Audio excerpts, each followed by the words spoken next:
Premièrement, pour l'instant, nous ne disposons que de communiqués de presse de la part des industriels. Nous attendons avec impatience, en tant que scientifique, j'attends avec impatience des publications scientifiques.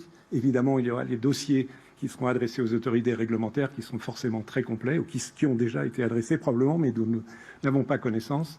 Deuxièmement, par définition, le recul à ce jour sur l'évaluation de la sécurité et l'efficacité de ces vaccins ne dépasse pas 2 à 3 mois, donc c'est encore bref, même si c'est très significatif.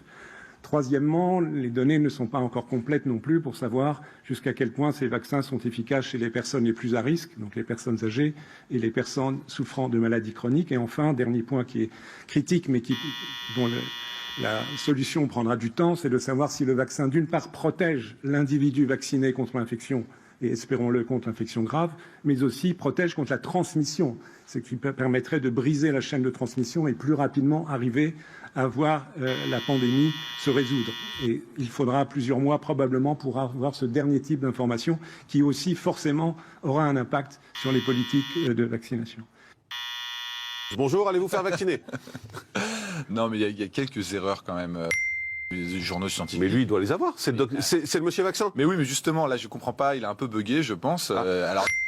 Mais on ne sait pas comment les personnes faibles et fragiles réagissent. C'est ce qu'il nous dit aussi. Ça, c'est un autre bug en fait du dispositif. C'est-à-dire que pour l'instant, on axe toute la stratégie sur vacciner des gens qui ont 90, 95 ans. C'est des gens qui n'ont pas été inclus dans les essais thérapeutiques. Donc là, effectivement, c'était un vrai problème qu'on avait déjà identifié et il le souligne hier dans son intervention. Là, on peut poser une question. Donc je résume, pour l'instant, le docteur Infigère sur les communiqués de presse, il a dit n'importe quoi. Non, il n'a pas dit n'importe quoi, mais il a été trop vite. Je ne sais pas pourquoi il a dit ça, en fait, parce qu'il sème un doute qui est inutile. Donc sur le recul, ça vous dites c'est à peu près vrai. Sur l'efficacité, c'est pas le choix que vous auriez fait. Et Jean Castex, dans sa conférence de presse, il nous explique aussi que se vacciner, c'est se protéger soi, mais protéger les autres.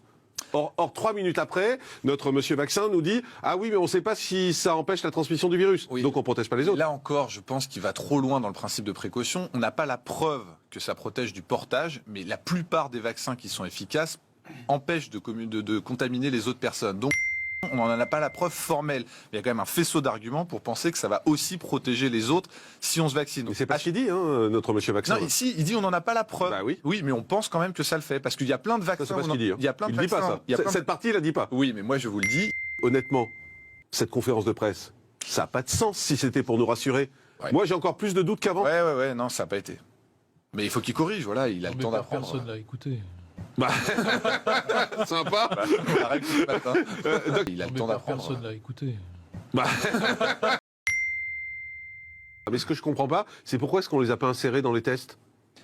Ça, c'est pas moi qu'il faut le dire. Moi, je les aurais insérés et j'aurais effectivement... On sait que, comme je le disais... Donc là, en fait, on va tester grandeur nature sur nos pères, nos mères et nos grands-pères qui sont dans les EHPAD. Exactement, sans les avoir testés avant. Non, mais c'est vrai que ces gens-là ne sont pas inclus dans les essais thérapeutiques aussi parce qu'on sait que ça marche moins bien. Ils sont pas fous, les laboratoires pharmaceutiques. Ils prennent pas les gens chez qui ça marche le moins bien pour montrer qu'un vaccin est efficace.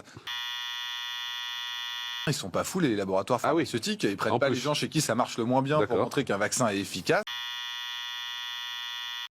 Est-ce que monsieur Vaccin vous a rassuré? Vous l'avez entendu là? Il vous a rassuré? Non, mais moi, il m'intéresse pas, monsieur Vaccin. Je fais confiance à mon médecin. Ah ouais, mais vraiment. Je fais confiance là, il y a un problème. Excusez-moi, si monsieur Vaccin vous intéresse pas.